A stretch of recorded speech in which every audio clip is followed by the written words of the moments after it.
I don't view this as a Star Trek show. I really do view this as a Star Trek TNG movie. I think that's the truth. Hi guys, Geeter64 here, and today we're talking about Picard Season 3. That's right, this has been a long-awaited video. I'm going to be reviewing the entire season in this video. Now, I was doing weekly reviews of this season, just like I did in the previous season and with the Orville as well, and I ended at episode 4. What happened is I got sick. I got COVID. The problem is that I had a cough that lasted for weeks and weeks and would not go away. And anytime I tried to talk, it would just flare up. And obviously when you're shooting a video, it's just you talking. So it basically made it to where I could not film anything, much less do my Picard individual episode review. So I was like, all right, well, I'm going to do at least do a whole season video. I want to talk about this season because I really like this season. It deserved a lot of attention. I prefer to talk about things that I like on YouTube, believe it or not. And so I'm really happy to be able to sit down and do this video, guys. It's no secret that I did not like Picard Season 1 or Picard Season 2. I think they were probably, Picard Season 2 in particular, I think was probably the worst season of television that I've ever actually sat through. Unmitigated disaster. I did not like it at all. So I really was going into Season 3 with pretty low expectations, but I really liked it. I'm just going to say it. I really liked it. I've been hypercritical of New Trek, but Picard Season 3, man, I liked it. I liked it. He likes it. Hey, Mikey. I think a lot of people who were critical of New Trek kind of turned around on Season 3 of Picard. They turned out that they liked Picard Season 3, myself included in that, obviously, but there also was a subset of people who didn't want to watch it because, you know, they watched the previous seasons and didn't like them. I certainly don't blame anybody for not giving this one a shot after watching the previous seasons. And there were some people who did check it out and didn't like it. They still don't view it as Star Trek. Now, it's not necessarily a Star Trek show I'd like to see, because I'd like to see a Star Trek show return to the serialized, individual, exploratory episodes, and in a positive universe, right? Not like Discovery or Picard, you know, the dark nihilistic feel. I'm not a fan of that. And I'd like a return to more, smart science fiction. This is basically what I'm looking for from a Star Trek show. He wants the impossible. However, I don't view this as a Star Trek show. I really do view this as a Star Trek TNG movie. I view this as the 5th Star Trek TNG movie. And the TNG movies had much different tone, obviously, than what the show did. So if you look at it in that perspective, it's really just a 10-hour, a 10-hour TNG movie.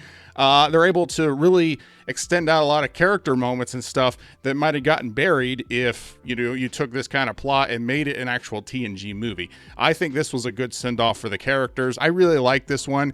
I have much better ending for the characters than Star Trek Nemesis, because that never felt like an ending to me. It felt like, hey, there's one more movie we're going to do, and then they never did it. And I really was not a big fan of Nemesis either. So, to me, Picard Season 3 is the best Star Trek show that we've gotten since Enterprise went off the air. Like, it's not even close. And I know a lot of the criticisms that I was hearing from this season seem to revolve around member berries and nostalgia, and people saying, if you like this season, it's just because you like member berries and that somehow carried the show. Personally, from my perspective, I think that's pretty ridiculous and is automatically disproven if you watch Picard Season 1 and 2, because both of those seasons had lots of member berries you could define as member berries. You had, in Season 2, you had the punk rocker from Star Trek IV: The Voyage Home that showed up. Q was in Season 2 of Picard. You had the Borg Queen. You had all kinds of little callbacks to things.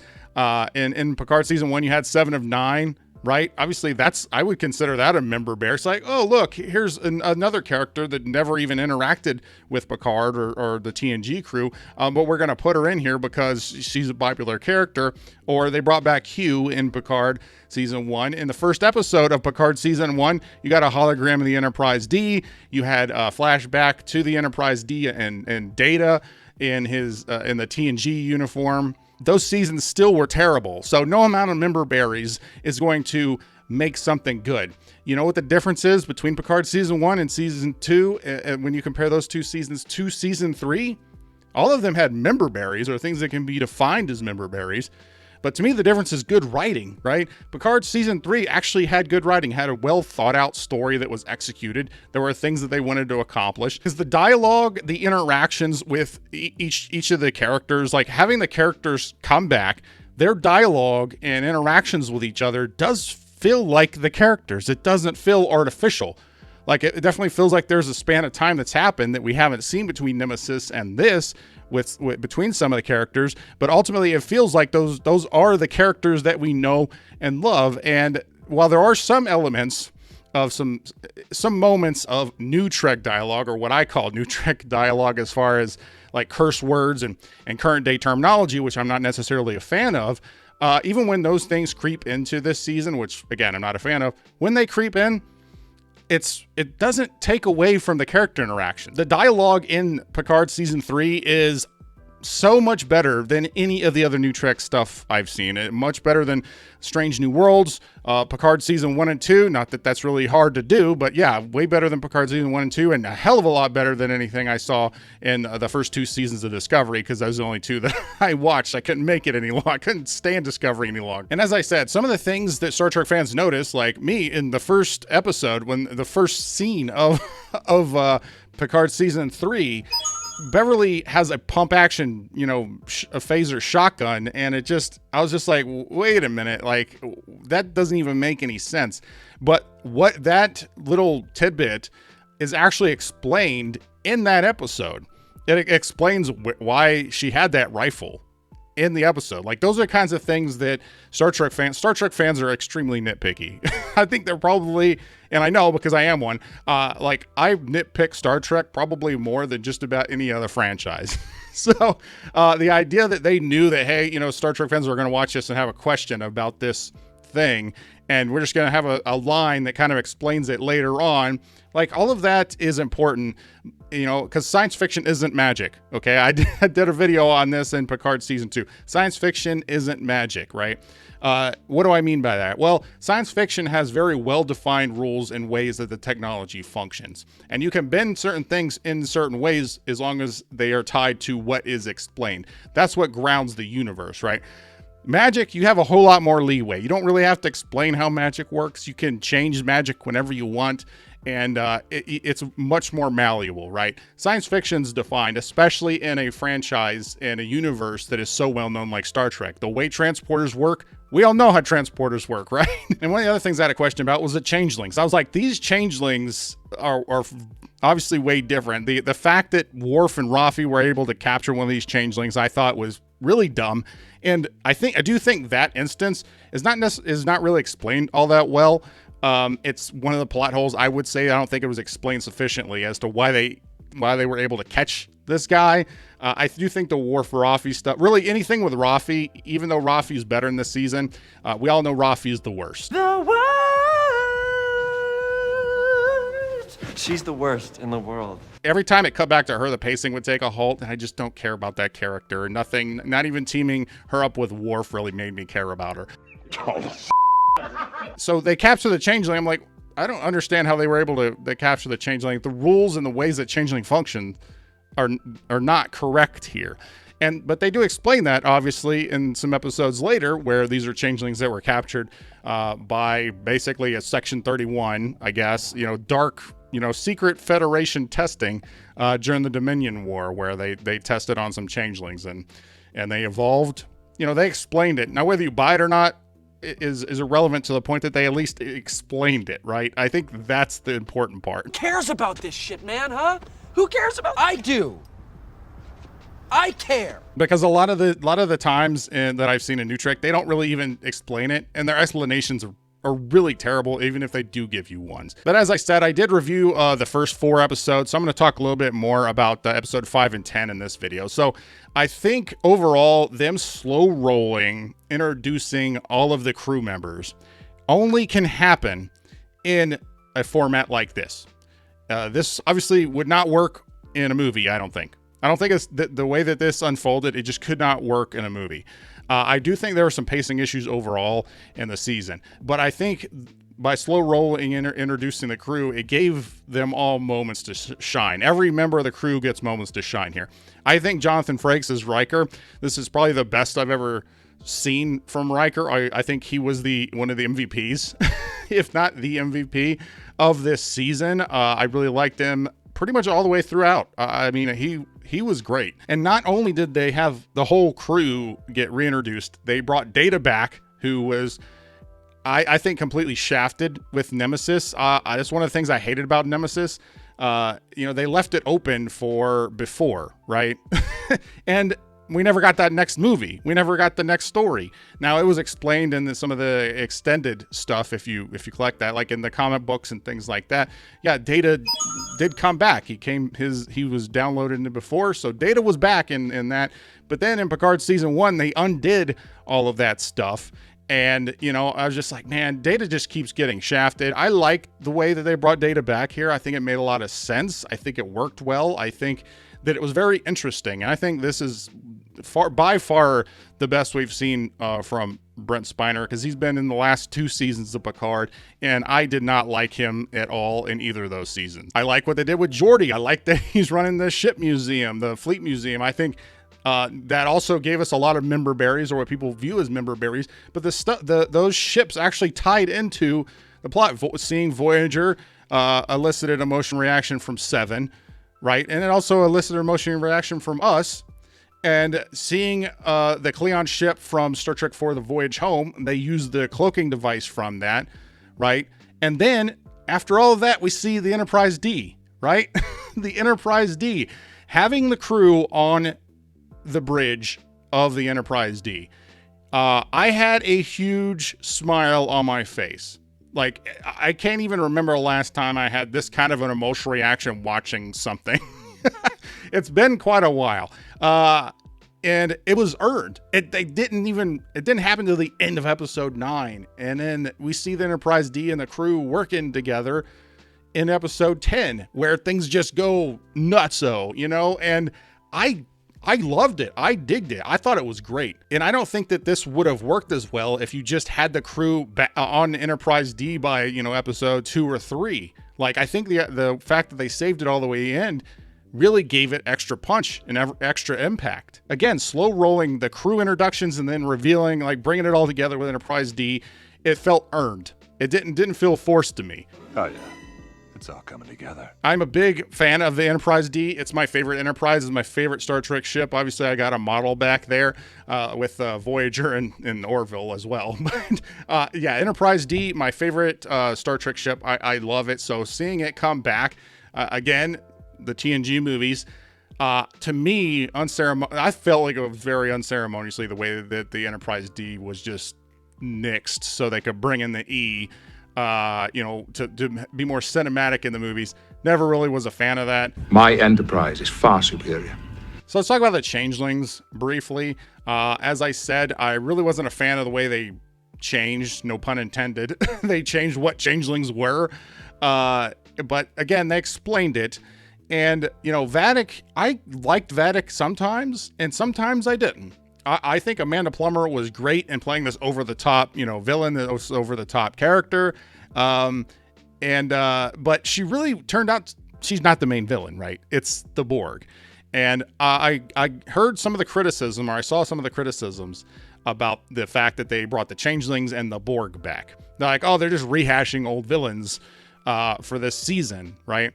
And I kind of get that perspective, but at the same time, the alternative is introducing a new villain, a new threat, and then having to explain and deal with that here. And I think that there is something to be said about just bringing them back, because that shifts a lot more of the focus onto the crew, onto the characters we like, because the Changelings and Vadic don't need a whole lot of explanation. The Borg don't need a whole lot of explanation.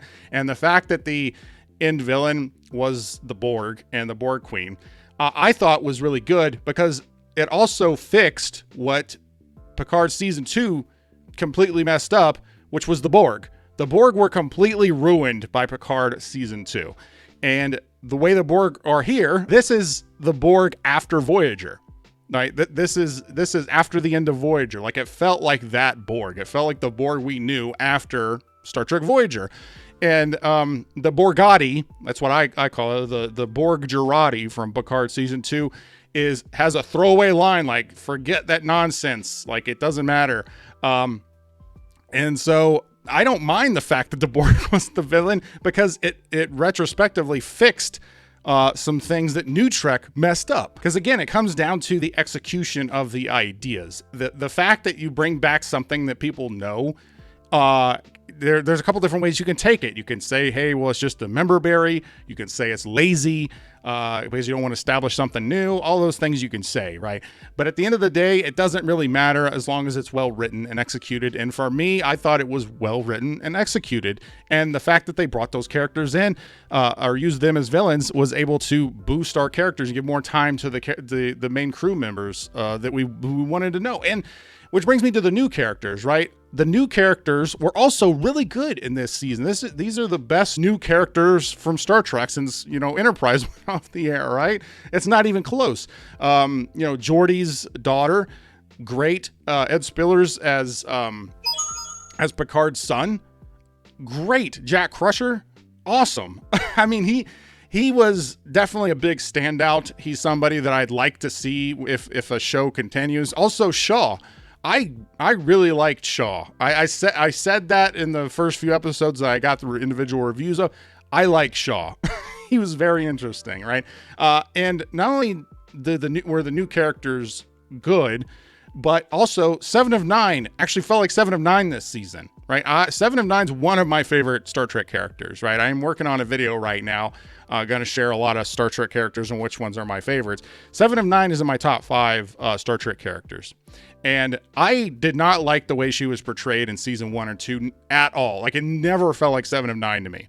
This season actually feels like 7 of 9. Like, this feels like 7 of 9 after Voyager. Some things have happened, but she still feels like the character. Picard season 1 and Picard season 2, I never thought of that character as 7 of 9. She never felt like it to me. So I think that this fixed a lot of that. Also, Picard here, right? Our title character, like, he feels like Picard. There were moments of him feeling like Picard in season 1 and 2. But ultimately, he mostly just kind of felt like Patrick Stewart, playing Patrick Stewart. He didn't necessarily feel like Picard. And in this season, I feel like, for the most part, he felt like Picard. He is the title character. The show is named after him, right? So as far as Star Trek Legacy, which seems to be the thing that has been trending, the thing that a lot of fans have been talking about, which is the continuation of this story, right? The continuation of the story with the newly redubbed Titan, now the Enterprise, which I have mixed feelings on, but, regardless, the idea of them actually segueing into more classic Star Trek, like the individual stories and exploration with the new Enterprise, with 7 of 9 and that crew, I'm down for it. And not only that, but the post-credit scene had Q, and they fixed Q. Q was another one who was ruined by Picard season 2. Right. And it's so easy to fix him because he's not a temporal being that exists linearly. And so you're like, even if that was Q that actually did die at some point, that doesn't mean that it's, that could have been at any point in time for him, or he could have just been messing with Picard the entire time. I really like the post-credit scene. I think they did a really good job of setting up some new characters and making us interested and going on new adventures with that crew. However, I think the only way that show would work is if Terry Matalas comes back, right? Terry Matalas comes back with his writing crew. Because even if they do a Star Trek Legacy, but he doesn't come back, I would have very little faith in any other writing team to be able to execute to the level that Terry Matalas and his team was able to do this season. As far as the potential of actually getting a Star Trek Legacy with Terry coming back to do that show, I think Alex Kurtzman potentially will go with that. Potentially. It's hard to tell, right? I give Alex Kurtzman a lot of crap, right? But one thing I will say is, at least with Strange New Worlds, he tried to listen to some fans and give fans kind of what they wanted. It's not necessarily what I wanted. It's a step in the right direction as far as Strange New Worlds goes. But Picard season 3 felt like Star Trek again. Like, it didn't feel like Star Trek in the classic sense of exploration and that kind of thing, and I get it. And aesthetically, I had some issues with how dark everything was, okay? Again, it's not a perfect season, but it felt like Star Trek. It felt like a continuation of Nemesis, and it felt like it existed in that universe. So if Alex Kurtzman steps back and kind of just starts getting people like Terry Matalas, people who are fans, who are involved in the Star Trek community, who are very knowledgeable about Star Trek, and give them the reins on some shows moving forward, I think the way Alex Kurtzman is thought of within the Star Trek community will shift from mostly negative to more positive. That's just my perspective on it. If he actually gets Terry back and we get a Star Trek Legacy show, it shows that Alex Kurtzman is actually listening to what the fans want and actually trying to give them what they want and not trying to force feed them something that most Star Trek fans don't like. Another, please.